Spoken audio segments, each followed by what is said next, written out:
रमाताई आहिरे। जमीन के अधिकार, बाल शोषण, महिला सशक्तिकरण एवं एट्रोसिटी जैसे कई मुद्दों से संबंधित मसलों को सुलझाकर रमाताई जी पिछले 30 सालों से समाज में सामाजिक कार्यकर्ती के रूप में जानी जाती है।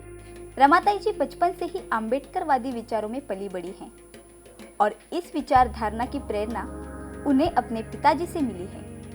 इसीलिए बचपन से ही बाबा साहब के विचारों के खिलाफ घटने वाली घटनाओं पर आवाज उठाना या उसका विरोध करना जैसे उनके स्वभाव का एक हिस्सा बन गया था और अब उसी विचारों को आगे ले जाकर समाज में परिवर्तन करने वाली इस सावित्री की बेटी को हमारा सलाम।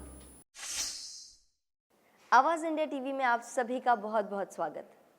समाज में मिले महिलाओं को शिक्षा और आदर दिलाने ये सब न की जिसने अपनी जान की भी कदर, उसी के सपनों को आज करने साकार, हर एक स्त्री के जीवन को देने आकार, निकल पड़ी है घर से ये बेटियां सावित्री को अपनी माँ कहकर। बहुत बहुत स्वागत है आप सभी का आवाज़ इंडिया टीवी के इस कार्यक्रम में जिसका नाम है हम बेटियां सावित्री की। मैं हूं मयूरी और हमारे साथ यहाँ पर आज जो सावित्री की बेटी है उनका नाम है रमाताई आहिरे, जो कि करीब 30 वर्ष से एक फुल टाइम सोशल वर्कर है, मैं कह सकती हूँ। कई सारे इश्यूज़ पर ये काम करती है, जैसे कि लैंड राइट्स हो, child abuse, women empowerment, atrocities, ऐसे कई सारे इश्यूज़ पर जहाँ पर महिलाओं को, दलितों को अपलिफ्ट किया जा रहा है, इन सारे इश्यूज़ पर मैम काम करती है। तो आइए आज इनसे इनके बारे में जानते हैं। सबसे पहले तो मैं आपका स्वागत करना चाहूँगी हमारे कार्यक्रम में। जय भीम। शुरुआत आपने इस काम की कैसे की? क्या आपके मन में आया कि आप सामाजिक परिवर्तन की ओर निकल पड़ी? सबसे पहले आपकी पहचान हम जानना चाहेंगे।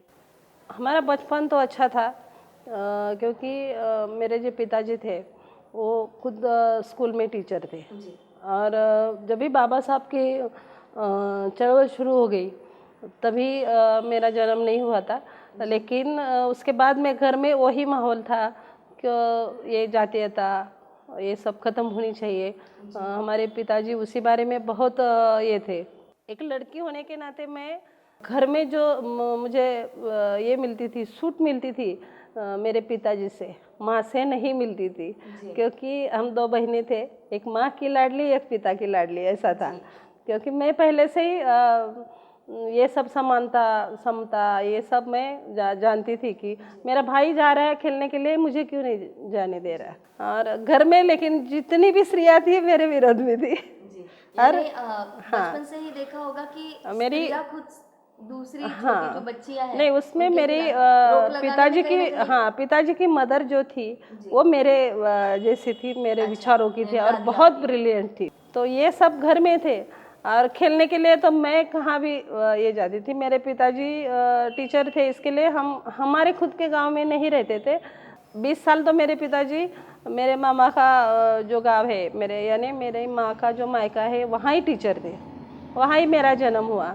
5वीं तक शिक्षा थी गांव में, 7वीं तक थी और उसके बाद में अगर पढ़ने को जाए तो लंबा जाना पड़ता। तो टीचर होने के लिए एक दलित समाज में आप जन्मी हैं और एक लड़की, तो लड़की कहकर भी कहीं ना कहीं रोक टोक लगाने की कोशिश घर से ही शुरुआत होती थी। एक दलित कहकर क्या कभी कोई रोक टोक लगाने की कोशिश कभी किसी ने की? बचपन में कोई अनुभव है? पानी भरने नदी पे गई थी और मुझे पता नहीं था कि मेरे पिताजी की ट्रांसफ़र हुई थी वहाँ उस गांव में, और मुझे मालूम नहीं गांव में नदी से पानी भरता है और वहाँ एक छोटा सा खड्डा बना के उसमें से पीने के पानी भरता है। तो मैं उस दिन हॉस्टल से आई और माँ को एक आदत थी, सवेरे पानी लाएंगे तभी चाय बनाएंगे। तो 6 बजे मैं पानी लाने गई, तो उस गाँव का एक सरपंच था। मैं गई तो मैं खुले दिमाग की लड़की थी पहले से, मुझे जो अच्छा लगा वहाँ जाके पानी भरने लगी। तो एक सरपंच की औरत थी, वो भी आई और मैं उनके साथ ही पानी भर रहे थे। उसको पता नहीं मैं कौन हूँ और मुझे पता नहीं वो कौन है। तो उसने मुझे बोला आप कौन है? मैं तो वो नए मास्टर आए उनकी बेटी हूँ। तो बोली तू हेड मास्टर की लड़की है? तो मैं बोली हाँ, तुझे कुछ प्रॉब्लम है क्या? तो बोले हमारे इसमें पानी भर रहे। तो उसने मुझे मारा, यानी मेरा बर्तन उठा के फेंक दिया। मैंने भी उसका बर्तन उठा के फेंक दिया। मैं 7वीं में ही थी, लेकिन मैंने भी उसका बर्तन उठा के फेंक दिया। उसने मुझे मारा तो मैं बोली आप तो बड़ी है, मार रही है, क्यों मार रही? फिर मैं ये आपकी इज्जत कर रही हूँ, तो उसने बोला तुम तो 1.5 की लड़की है, ऐसा बोली तो मैंने वो हंडा उठा के उसके सर पे मार दिया। यानी विद्रोह आपने हाँ, वहीं से शुरुआत कर दिया। तो वहाँ पानी के लिए हमें ऐसा अगर कहा जाए, हमारी पिकनिक गई तो पानी पीने का है, या घर से स्कूल लंबा था तो पानी पीने का है, तो किसी के घर में जाने का था। 1970s 60s के बाद का हाँ, बात जबकि कहें महाड़ में चौदार तल पर जो सत्याग्रह बाबा साहब 60-61 साल होगा, क्योंकि मैं 1927 हाँ, में ही कर दिया था। हाँ, यानी इतने बड़े सत्याग्रह के बाद भी गांव में लोग ये अभी सब भी पानी पर जातिवाद करते हैं और एक साथ पानी नहीं भरने देते हैं। नहीं, इतने बड़े सत्याग्रह के बाद भी असर नहीं नहीं हुआ था, इतना गांव खेड़े में नहीं हुआ था। लेकिन अलग से एक कुआं था हमारा, उसमें ही पानी भरने का। अगर उसमें कुछ हो गया तो वहाँ दूसरे कुएं में जाके वो लोग जब भी पानी देंगे तभी हमें पानी मिलता था। यानी भीख की तरह अगर हाँ, दिया तो। मुझे याद है मैं चौथी में थी और हमारा स्कूल गांव के बीच में था और हमारा कुआं वहाँ से लंबा था। मेरे पिताजी हेडमास्टर थे और मैं 2 ही लड़की थी पढ़ने के लिए। हम एक सवर्ण की लड़की थी जिसका नाम था कुमुदिनी, वो पुजारी जो रहते मंदिर के उनकी लड़की थी, और वो हम दोनों दोस्त थी। वो चाहती थी मैं घर में जाऊँ उसके, लेकिन उसके घर वाले मैं जाएगी तो पानी ऊपर से पीने को, उसके मन में कुछ नहीं था। तो वो घर में जाएंगे तो ऐसा पानी पीने को उसकी माँ बोलती थी। लेकिन वो क्या करती थी, ग्लास लाके मुझे बाहर पानी पिला के और वापस वहाँ रखती थी। यानी कोई घर में नहीं है तो मैं उसका पूरा घर घूम लेती थी। उसका कोई इतना ये नहीं था, लेकिन उसके पिताजी माँ बहुत उसको ये करती थी। लेकिन उनका गरीबी भी था कि बहुत सारे बच्चे थे, तो हम कहाँ जाएंगे तो मेरा रोटी खाती थी वो, मेरा जो डब्बा था वो खाती थी। नॉनवेज क्योंकि उसके मन में कुछ नहीं। हाँ, क्योंकि नॉनवेज भी होगा तो मैं उसको बोलती थी कुमुदिनी ये नीचे की रोटी तू खा ले, ऊपर नॉनवेज नहीं खाती तो नीचे की रोटी में नहीं लगा होगा तो खा ले। ऐसा बात गांव में था। यानी आपका बचपन कुछ इस तरह से गुजरा है कि जहां आप हमेशा से ही विद्रोही रही हैं विद्रोही रही है, हमेशा ही से विद्रोही आपको रही है। कहीं ना कहीं एक लिमिटेशंस लगाने की कोशिश, चाहे वो लड़की कहकर हो, चाहे वो एक दलित समाज की लड़की कहकर हो, इस तरह से इस रहा तरह है। से तो क्या एक ऐसी लड़की किस तरह से आगे चल के एक आंदोलनकारी, एक क्रांतिकारी और एक इंस्पिरेशनल पर्सनैलिटी बनी, ये हम जानेंगे एक छोटे से ब्रेक के बाद। यहाँ लेते हैं एक छोटा सा ब्रेक, कहीं भी मत जाइए। बच्चे मेरे बड़े हो गए, स्कूल में जाने लगे, तब मैं सोचा भी बच्चे बड़े हो गए तो घर में बैठे क्या करूँ। तो मैंने जाके सिलाई कोर्स किया, मैंने जाके बाकी हॉस्पिटल का नर्सिंग कोर्स किया।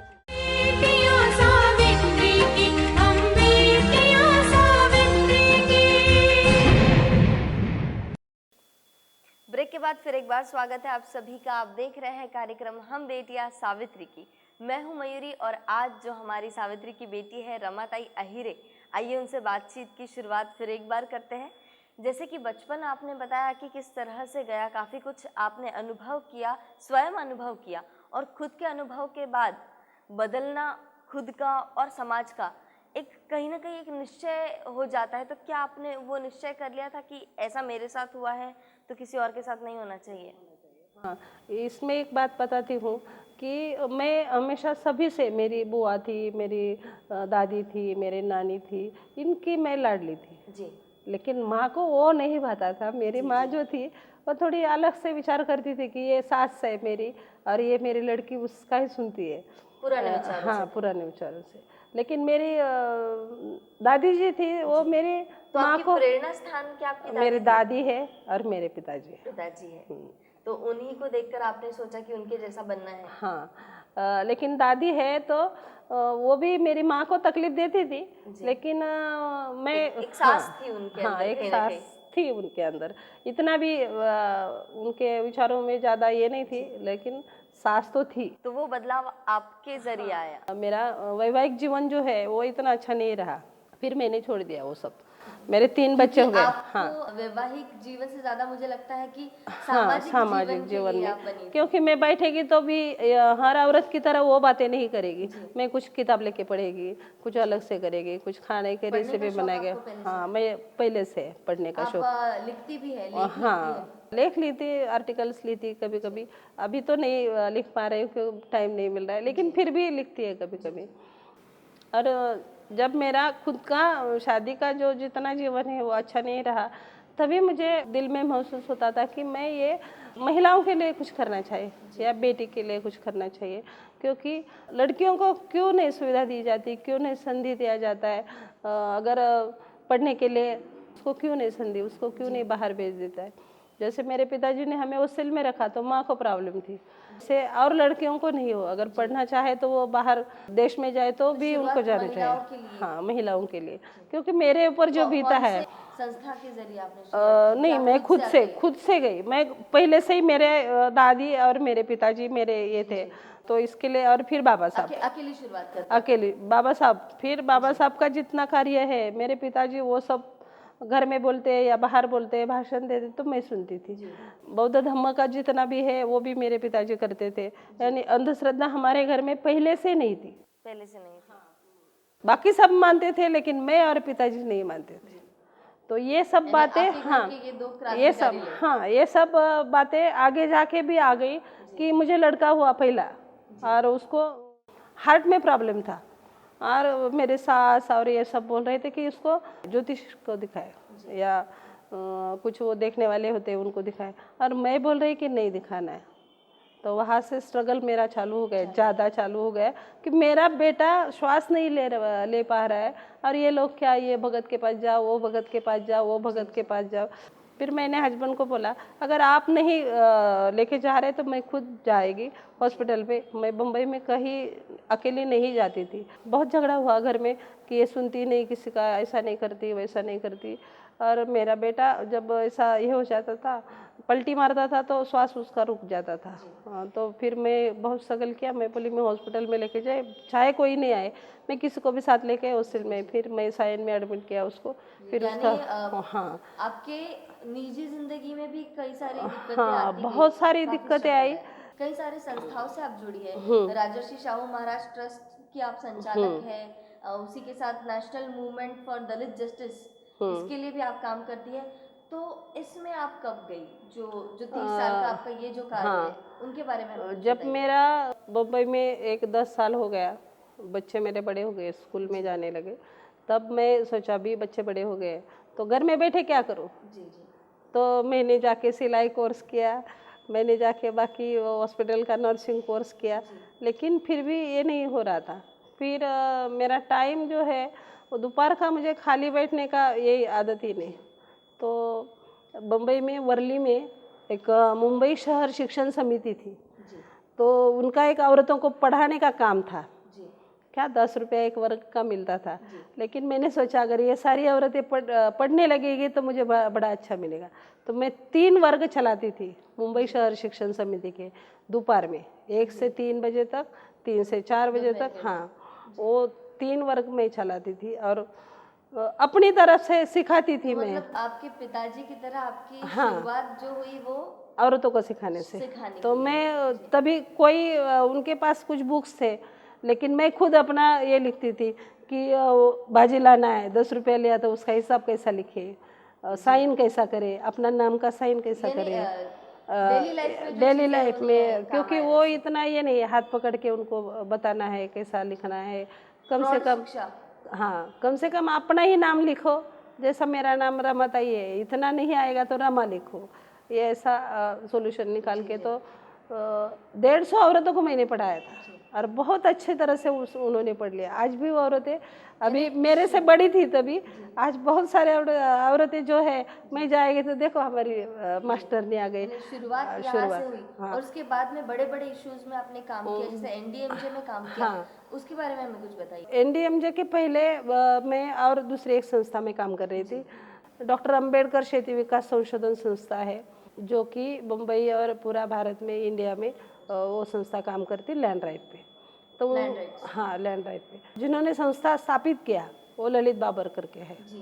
तो उन्होंने मेरा नाम उधर दिया फेलोशिप के लिए, दलित फाउंडेशन के लिए और नवसर्जन ट्रस्ट के लिए। तभी मैं ये सब सारी संस्थाएं जो है दिल्ली में स्थित, वो सभी सारे संस्था में मैं परिचित हो गई। और पहले से विद्रोही तो है, लेकिन मुझे लोगों को जोड़ना मुझे बहुत अच्छा लगता है। तो बहुत सारी सहेलियाँ, बहुत सारे है। और सभी के साथ अपनी दोस्ती ही बन जाती है। यहाँ पर ब्रेक का वक्त होता है, मैं आपसे माफी चाहूंगी। बातों को और भी हम आगे बढ़ाते हैं एक छोटे से ब्रेक के बाद। और वो फिर मेरे पीछे लगा, मैं तुमको मारेगा, ये करेगा, मैं गाड़ी पे बिठा के लेके जाएगा। वो मेरे घर में फ़ोन करके मेरे हस्बैंड को बोला तुम्हारी औरत ऐसे है, मेरे साथ घूमती है, ऐसा ऐसा सब कुछ बोला। लेकिन मैं अभी सोशल फील्ड में, तो मेरे हस्बैंड को भी पता चला।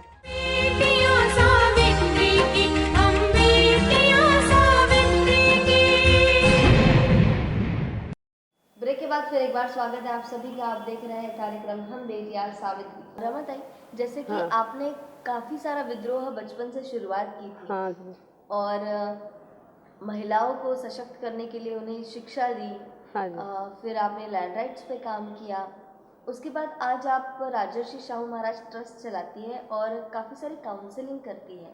तो किन विषयों की काउंसलिंग करती है और किस तरह के लोग आपसे मिलने आते हैं? ज़्यादातर तो औरतें ही आती है। जी उनका परिवार का जो झगड़ा है वही ज़्यादा लेके आती है। बहुत सारे अभी कितनी भी सुविधा हो, औरतें पढ़ी लिखी हो, तो भी उनके ऊपर ये सब अन्याय हो रहे हैं, डोमेस्टिक वायलेंस। और कुछ बातें ऐसी कि सारी औरतें कोर्ट में नहीं जाती या कहा नहीं जाती या केस नहीं करती, उनको रहना तो होता ही है, तो फिर वो मेरे पास आती है। वो तो शुरू से ही मैं जब किसी एनजीओ में नहीं थी फिर भी लोग औरतें मेरे पास आती थी, वैसे यहाँ भी आ रहे और हाँ सलाह लेने के लिए। तो झगड़ा हो जाता है घर में तो सब औरतें सह लेती है, कोई बोलती नहीं। आदमी ने मारा तो भी बोलती है उसका काम है मारने का, लेकिन बहुत ज़्यादा हो जाएगा तो वो सह नहीं पाती।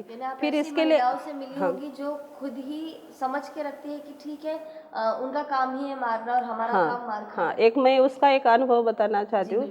कांजूर मार्ग में एक मेरी सहेली थी, उसको इतना मारा तो बेल्ट ऐसे उठे थे। तो फिर हम उसका एफआईआर लिखने गए, एफआईआर लिखा, फिर बाद में वो क्या बोलती, जाने दो रमाताई, ते अभी नहीं करते एफआईआर। मैं बोली फिर इतना सब करने के बाद भी तू कितना सह लेगी ना। तो फिर मैंने एफआईआर नहीं दाखिल किया, फिर गई। फिर तीसरा दिन वैसा ही मारा। तो मेरा काम करने का एक तरीका होता है, तो उसने मुझे बोला देखो, वो मम्मी बोलती है मुझे, तो वो बोली देखो मम्मी मुझे बहुत मारा है। मैं बोली अभी मैं नहीं आएगी, तू जाना और एफआईआर लिखना, और खुद ही एफआईआर लिखने के बाद मुझे बुलाना। और वो सचमुच गई और खुद एफआईआर लिखा। फिर बाद में कि वो हर बार पहले सहना ही चाहती है, वो एकदम से हाँ, क्योंकि उसको माता पिता गरीबी के कारण उसको संभाल नहीं पाते थे। वो इतना पढ़ी लिखी भी नहीं थी कि खुद के पैर के। जनरल अगर बात करें तो हर महिला का क्या यही रीज़न है कि अपनी जो संस्कृति है कि जहाँ उसको ससुराल है वहाँ ही रहना है, वहाँ ही मरना है। महिलाओं के अंदर अभी भी भरी है, कितना भी पढ़ी लिखी हो औरत तो भी भरी है। तो इसके लिए वो मैं काम करते समय वो ख्याल में रखती है कि वो खुद करे, किसी के ऊपर डिपेंड नहीं रहे। आपने किसी केस में आगे चल के एफआईआर किया और बाद में दोनों का सुलह हो गया और नाम आप वही केस में हुआ ना, वही केस में हुआ। उसका हस्बैंड को अरेस्ट किया, लेकिन जामीन के ऊपर वो छूट गया। और वो छूटने के बाद पुलिस ने मुझे बताया कि ये छूटने वाला है। तो मैंने उसको बताया कि तुम्हारा हस्बैंड छूटने वाला। वो डर गई, अभी वो बोली कि मुझे मार ही डालेगा वो, अभी मैं क्या करूँ। फिर मैंने उसको उठा के एक सेंटर में रख दिया और वो फिर मेरे पीछे लगा, मैं तुमको मारेगा, ये करेगा, मैं गाड़ी पे बिठा के लेके जाएगा। वो मेरे घर में फ़ोन करके मेरे हस्बैंड को बोला तुम्हारी औरत ऐसे है, मेरे साथ घूमती है, ऐसा ऐसा सब कुछ बोला। लेकिन मैं अभी सोशल फील्ड में, तो मेरे हस्बैंड को भी पता चला। तो फिर बाद में जब हम महिला आयोग में केस फाइल किया, तभी वो खुद आया, फिर खुद बोला नहीं मुझे मेरी औरत चाहिए, अभी मैं कुछ तकलीफ नहीं देगा, ये करे।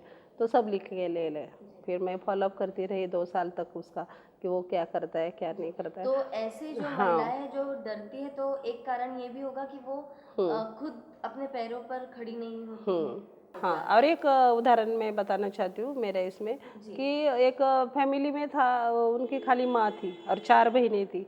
बड़ी वाली का शादी हो गया, लेकिन वो उसका पति जो था वो बहुत खराब ही बोलेंगे उसको ना। तो वो जब प्रेग्नेंट रही तो उसकी छोटी, वो वहीं रहता था। तो जब वो प्रेग्नेंट रह गई तो उसने उसका छोटी वाली बहन जो है उसके साथ ये कर दिया, ज़बरदस्ती कर दिया। तो फिर ये इसकी डिलीवरी हो गई तो वो प्रेग्नेंट रह गई, तो बड़ी वाली ने उसके साथ शादी लगा के दिया। यानी हाँ, दोनों बहनों की शादी दोनों बहनें के साथ दी। और फिर तीसरी वाली को भी वैसा ही किया। तो ये आपस में ये लोग ऐसा कैसे ऐसा ही कर, अभी वो भी प्रेग्नेंट रह गई तो फिर समाज क्या बोलेगा, ये बच्चे का क्या होगा, हमारा ये जाएगा, किसी ये ने सब एक्शन नहीं लिया? नहीं, क्योंकि लेने वाला उनको भाई नहीं था, पिताजी नहीं था, एक माँ थी और ये 4 बहनें थी। तो यानी खुद लड़कियां भी ये सोचती हाँ। हैं कि हमें उन पर ही निर्भर अभी रहना है। क्या करे वो, फिर ये दोनों कमाती थी, वो खाता था बैठ के। फिर भी तीसरी वाली लड़की थी, उसको उसने फिर भी कैसा अपने जाल में लगा लिया, तो उसके साथ भी शादी करके आया, तीसरी वाली लड़की के साथ भी शादी करके आया। और फिर बोला मेरा ही घर का है तो मैं किसी के खाने क्यों दूँ, ये सब मेरी अमानत है। यानी ये तीनों औरतें उसकी अमानत हो गई। और फिर चौथी वाली लड़की थी, लड़की खुद आके मुझे बोली कि ताई ऐसा ऐसा है और मुझे नहीं करना है ये सब, मुझे शादी करनी है अलग से। तो फिर उसकी बहनों ने उसकी शादी तय कर दी, लेकिन ये नहीं करने देता था दूसरे के साथ शादी। माइथोलॉजी में हम कई सालों से ऐसी कहानियां सुनते हैं जहाँ पे एक द्रौपदी के 5 हस्बैंड थे, यहाँ कुछ अलग से। हाँ, अलग से। फिर मैंने उसकी बहनों के साथ बात किया, फिर चौथे वाले की शादी हमने पुलिस में नोंद करके की कि ये आदमी से ऐसा ऐसा ये करता है और ये अगर कुछ हो जाएगा तो ये जवाबदार है। फिर चुपके से उसकी शादी कर दिए।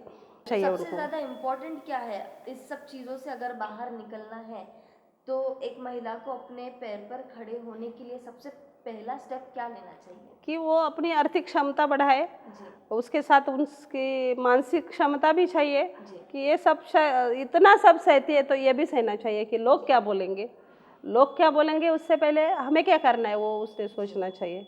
खुद को गुलामी खुद से को, पहले हाँ। मुक्त करना चाहिए। और हम जैसे लोग हैं तो वो लोग उन्हें मदद करना चाहिए, मॉरल सपोर्ट देना चाहिए, ये सब होना ही चाहिए।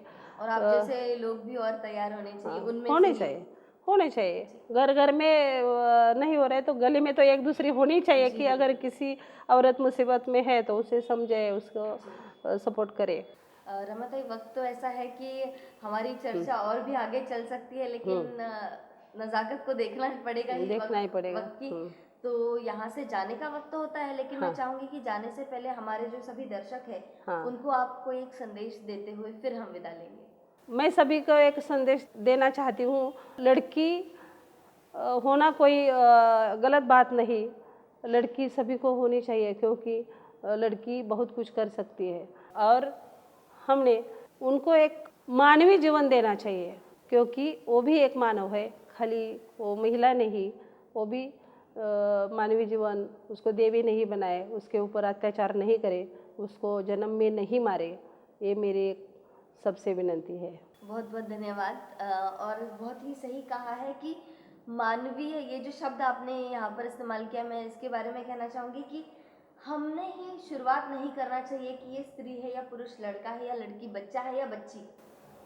बस एक मानव समझकर अगर हम चले तो कहीं पर भी बायस्डनेस नहीं होगा। और इसी संदेश के साथ हम यहाँ से विदा लेते हैं। बहुत बहुत धन्यवाद देना चाहूँगी। जय भीम। और आप सभी का भी बहुत बहुत धन्यवाद कि आपने इतना कीमती वक्त निकाला, हमारी बातों को सुना और आशा करती हूँ कि समझा भी होगा। तो यहीं पर रुकती हूँ, लेती हूँ विदा। मिलाऊंगी सावित्री की और भी अनेक बेटियों से। तब तक के लिए धन्यवाद।